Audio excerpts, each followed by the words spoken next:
आज से एक नए चरण में प्रवेश कर रहा है और ये सामान्य चरण नहीं है, ये असामान्य चरण है। आज एक ऐसे मिशन की शुरुआत हो रही है जिसमें भारत की स्वास्थ्य सुविधाओं में क्रांतिकारी परिवर्तन लाने की बहुत बड़ी ताकत है। साथियों, 3 साल पहले पंडित दीनदयाल उपाध्याय जी की जन्म जयंती के अवसर पर पंडित जी को समर्पित आयुष्मान भारत योजना पूरे देश में लागू हुई थी।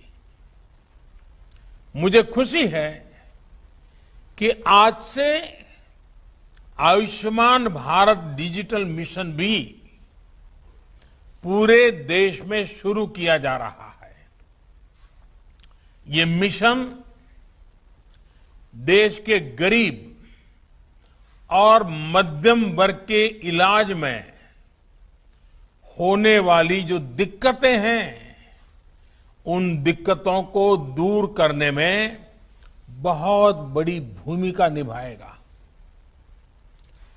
टेक्नोलॉजी के माध्यम से मरीजों को पूरे देश के हजारों अस्पतालों से कनेक्ट करने का जो काम आयुष्मान भारत ने किया है, आज उसे भी विस्तार मिल रहा है, एक मजबूत टेक्नोलॉजी प्लेटफॉर्म मिल रहा है। साथियों, आज भारत में जिस तरह टेक्नोलॉजी को गुड गवर्नेंस के लिए, गवर्नेंस सुधारने का एक आधार बनाया जा रहा है, वो अपने आप में जन सामान्य को एम्पावर कर रहा है। यह अभूतपूर्व है। डिजिटल इंडिया अभियान ने भारत के सामान्य मानवी को डिजिटल टेक्नोलॉजी से कनेक्ट करके देश की ताकत अनेक गुना बढ़ा दी है। अब हम भलीभांति जानते हैं, हमारा देश गर्व के साथ कह सकता है 130 करोड़ आधार नंबर, 118 करोड़ मोबाइल सब्सक्राइबर्स, लगभग 80 करोड़ इंटरनेट यूजर, करीब 43 करोड़ 43 करोड़ जनधन बैंक खाते, इतना बड़ा कनेक्टेड इंफ्रास्ट्रक्चर दुनिया में कहीं नहीं है। ये डिजिटल इंफ्रास्ट्रक्चर राशन से लेकर प्रशासन तक हर एक को तेज और पारदर्शी तरीके से सामान्य भारतीय तक पहुंचा रहा है। यूपीआई के माध्यम से कभी भी, कहीं भी डिजिटल लेन देन में आज भारत दुनिया में अपनी पहचान बना रहा है। अभी देश में जो ई रूपी वाउचर शुरू किया गया है, वो भी एक शानदार पहल है। साथियों, भारत के डिजिटल समाधानों ने कोरोना से लड़ाई में भी हर भारतीय को बहुत मदद की है, एक नई ताकत दी है। अब जैसे आरोग्य सेतु ऐप से कोरोना संक्रमण के फैलते हुए रोकने में एक सजगता लाना, जागृति लाना, पूरी परिस्थितियों को पहचानना, अपने आसपास के परिसर को जानना, इसमें आरोग्य सेतु ऐप ने बहुत बड़ी मदद की है।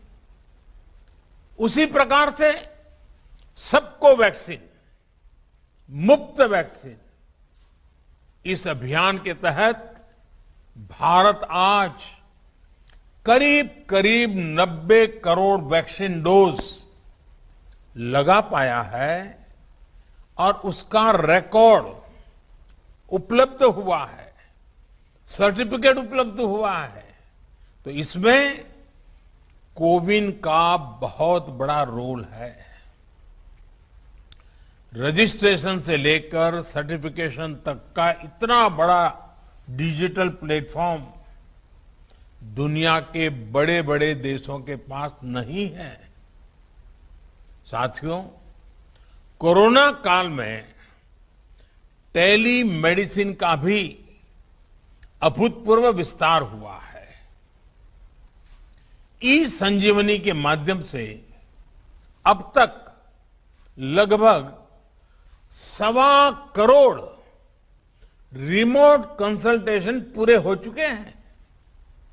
ये सुविधा हर रोज देश के दूर सुदूर में रहने वाले हजारों देशवासियों को घर बैठे ही शहरों के बड़े अस्पतालों के बड़े बड़े डॉक्टरों से कनेक्ट कर रही है। जाने माने डॉक्टरों की सेवा आसान हो सकी है। मैं आज इस अवसर पर देश के सभी डॉक्टरों, नर्सेस और मेडिकल स्टाफ का हृदय से बहुत आभार व्यक्त करना चाहता हूं। चाहे वैक्सीनेशन हो, कोरोना के मरीजों का इलाज हो, उनके प्रयास कोरोना से मुकाबले में देश को बड़ी राहत दे पाए हैं, बहुत बड़ी मदद कर पाए हैं। साथियों, आयुष्मान भारत पीएम जय ने गरीब के जीवन की बहुत बड़ी चिंता दूर की है। अभी तक 2 करोड़ से अधिक देशवासियों ने इस योजना के तहत मुफ्त इलाज की सुविधा का लाभ उठाया